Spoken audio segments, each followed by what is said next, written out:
Android 13, 14, and 15 were moving diabolical in this Dragon Ball Z movie. They really had all of the Z fighters trembling in fear from their trash talking. And bro, since when did they add a Kai Cenat DLC pack? Look at Android 13's entrance. This man was standing on business and he just came out of the womb. He started talking about, where is Goku? Like dog, he just spawned in and he wanted to catch a body already. He was hitting the Kid Buu pose and everything. That man lived off of pure hatred for Goku. So the scene starts and Goku and Trunks stumble upon Android 14 and 15, who are just waiting in the middle of nowhere for the Z fighters to finally appear so that they can run their fade. So Kai Cenat starts scanning Trunks' power level and he's like, my scouter says that you're the weakest Saiyan on the entire planet, you filthy monkey. Damn! Now me personally, I'm never gonna let a 3-foot midget talk crazy to me like that. This man is literally purple. I don't even know what to call this thing, bro. Dr. Gero really be making the most abnormal androids. This gotta be a failed lab experiment, cause they got my boy looking like a mutated version of Kylian Mbappe. So Android 14 karate kicks Trunks, which has him bouncing around like it's a game of pinball. But then Goku is like, hey, you better get back up before I send you back to the future. Android 14 smacks Goku against the wall, had my boy hitting the T-pose from Fortnite. Like bro, how are y'all getting cooked by some androids that are straight off of Temu? I know 17 and 18 saw these bootleg androids and were like, they copy my whole flow, word for word, bar for bar. And suddenly Goku and Trunks look upwards and we're introduced to the most coldest android that was ever created by Dr. Gero. Like the Z fighters were really getting flamed by a redneck from Alabama. Hello mother truckers, my name is Android 13. I was programmed to kill your ass. By the end of this fight, you guys will be 6 feet under and reunited with Tien and Shatsu. And Trunks must have not liked the way Android 13 was talking smack about him, so he's like, hey, at least I got free will. You're literally Dr. Gero's pet. And don't even get me started with your Crimson Chin, straight off of Fairly Odd Parents. And Android 13 was not holding back when it came to Trunks. I know 13 was roasting everyone at the lunch table back in the day in elementary school. You can't handle me. Hold up. Ain't you Nathaniel B? What is that? Get the Hey, don't you lecture me, little boy. You have free will, but you chose to get a $30 haircut from Supercuts.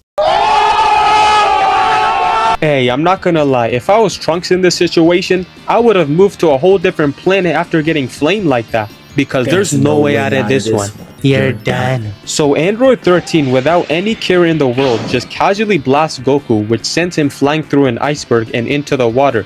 But obviously, we all know that had zero effect on Goku, because this man is like the final boss. He has 10 health bars. He's in... Goku flies into the air with a gigantic piece of ice in his hands, about to throw it at Android 13. But my dog is just standing there unfazed with his arms crossed like this. Oh, scary. Oh, shiver my timbers. Shut up, man. Goku throws an iceberg at Android 13, but he says weave. And this man really got tight because Goku knocked off his hat in the process. Like, take it easy, man. And Android 13 was really roasting Trunks for having a bad haircut. But dog, look at his hairline. He got the same lineup as Vegeta. I don't know why he was talking smack, cause 13's barber gave him that LeBron James treatment. So Android 13 grabs Goku's leg and then takes him for a quick little swim. And I want you guys to see the way 13 was holding this man. Like dog, you are not Superman. I don't know who you were feeling like. And the cameraman suddenly pans over and we see Trunks swing his sword at Android 14. And bro, I can't even believe my eyes right now. Cause this man literally stopped his blade with 2 fingers like it was Ichigo versus Aizen. Android 13 had my boy Trunks mad shook, had him hitting the This can't be. And I had the exact same reaction as Trunks. Because bro, I thought your power level was 3 million. It's looking more like 5,000 to me right now. Cause this cannot be the same Trunks that sliced up Frieza into 1,000 pieces. And the androids must have had that jumping DNA installed in them like they were Yuji and Todo from Jujutsu Kaisen. Because this man 14 lands a punch, to which 15 lands a ki blast on Trunks, which sent him flying straight into the ice. I know that one hurt, bro. 14 is actually a menace because he was trying to turn Trunks into minced meat, but luckily he somehow avoids from getting his head chopped off. And I know my boy Trunks did not expect these androids to be this powerful, cause he is like, I ain't gonna lie, I'm getting cooked. So 13 charges up a big blast aimed at Goku, which had this man using instant transmission every second trying to get away from 13's attack. Like bro, I don't think I've seen Goku panic this much. 13 really had my boy bracing for impact. Like I'm pretty sure you can stop a blast of that size, bro. And Android 13 was actually about to disintegrate this man like Thanos. But we all knew that Goku wasn't about to go out this early. And now it's time for the hardest pull-up in the entire movie. Cause this man Vegeta emerges out of the iceberg out of nowhere like he's Houdini. And somehow manages to save Goku right in time. Bro, it's like Vegeta was waiting his entire life for that single moment. I know he was just chilling in the iceberg like Avatar Aang, just waiting to make his entrance so that he can get a quick flick for the gram. So now Goku and Android 13 get to boxing, and then we see Trunks get completely violated by 14. This man was giving Trunks a severe case of brain damage, like he literally headbutted Trunks a good 15 times. There was literally no reason for doing all that, bro. And in the meantime, we see Vegeta getting used as a whole surfboard. Like, look, how are you gonna let someone that's half of your size do this to you? This is pure disrespect. Like, I thought you were the Prince of all Saiyans. I'm gonna have to snatch that title away from you, my boy. And the Z fighters were just getting destroyed by the androids, and now they finally realized that it's time to activate Super Saiyan. Like bro, if y'all did this at the very start, the movie would have already been over by now. I guess the Z fighters just like getting beat up for some reason. I don't have any other explanation. And Android 15 wasn't even taking Vegeta a tad bit seriously, cause he was just drinking his water even when Vegeta was in his Super Saiyan form. So while Goku and Android 13 are fighting, this man Gohan third parties and thinks it's a good idea to blast 13. I don't know what he was trying to accomplish with that small blast, but hey, at least he was trying to help his dad. That's all that matters. Android 13 is like, who just did that? And launches a ki blast at Gohan. And bro, this man just stood there and accepted his fate.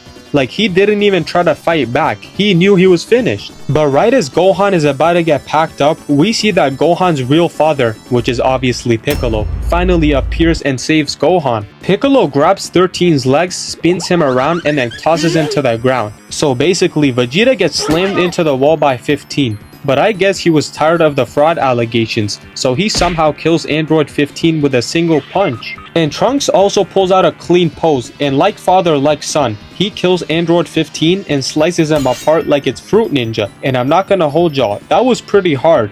Look at the way Trunks was kneeling on the ground. That could make a hard album cover. And now the Z fighters surround Android 13, getting ready to jump this man at all angles. Their confidence was at an all-time high. They just killed the other two androids. They really thought it was sweet out here. But suddenly, Android 13 turns into an oversized Smurf. Like, oh nah. This is literally Broly if he was an android. If I were the Z fighters right now, y'all can catch me in the next movie. I'm not dealing with a 7-foot giant, bro. So the fight starts and Vegeta rushes at Android 13 and he lands a punch. He sees that it has absolutely no effect on 13. And he's like, here go two more for y'all. Vegeta starts throwing a fury of jabs at Android 13. But this man is literally built different, cause he just stood there eating Vegeta's attacks like Poe eating a bowl of noodles. That's not gonna work, my boy. Android 13 picks up Vegeta like a dad to his little son and looks him dead in the eyes and is like, Your trash, kid. Trunks goes in to save his dad, but he gets swatted away like LeBron going in for a block. And then he smashes Vegeta to the floor and ki blasts him so hard that even Krillin got knocked out in the process. So then Piccolo lands a few jabs and kicks on Android 13. But he should have learned the lesson from Vegeta, cause he gets blasted as well. Like that man Android 13 is making the Z fighters look like a G League roster. That's how sorry they are. And now it's Goku's turn, and even with Super Saiyan, my boy clearly cannot hang with Android 13. Like bro, he was just standing there like, is this y'all goal? And what he does next to Goku is actually crazy. Android 13 grabs Goku's legs, and I know Goten was just sitting there like, let me tell you something. Let me tell you something. All right. Let me tell you something. Let me tell you something. This man 13 really said screw them kids. He wasn't trying to see any more Super Saiyans on the earth anymore. He was really about to end Goku's entire bloodline with that single punch. So Android 13 punches Goku in the nuts so hard that it literally makes him get out of Super Saiyan form. And I know that one had him in excruciating pain. Even I felt that punch and I didn't even get hit, bro. Android 13 said he wasn't finished with Goku though, because he literally grabs him by the head and then chucks him down the mountain, making him take 50 fall damage. That boy Goku was not familiar with Android 13's game. Android 13 was pulling out combos like he was playing Tekken, just straight sunning Goku like he got an F on his history test. And Krillin, you are not a part of the team. I don't know why you thought you could just run at Android 13 thinking you were gonna do something. You're as useless as Chi-Chi, my boy. Goku should just revoke your spot off of the Z Squad, because you're just taking up space at this point. This man Krillin blasts at Android 13 just for him to turn around and charge up a blast. And bro, look at Gohan's tiny blast. He really thought he could save Krillin, but all it does is send Krillin back to the lobby. He's just garbage. So Vegeta comes back for round number 2, only to get his arm squeezed and then his back broken in half. And you know it was bad when you could hear the crack in his bones. My boy Vegeta gonna be walking with a cane for the rest of his life. Basically, the movie ends with Piccolo getting his face stomped on like a Goomba from Super Mario Bros. And of course Goku gets saved by plot armor once again. You know it's game over when Goku says, "Lend me your energy," because he does exactly what I thought he would, which is to somehow send Android 13 to be met up with Dr. Gero in the grave. But hey, I guess Goku still has that dog in him.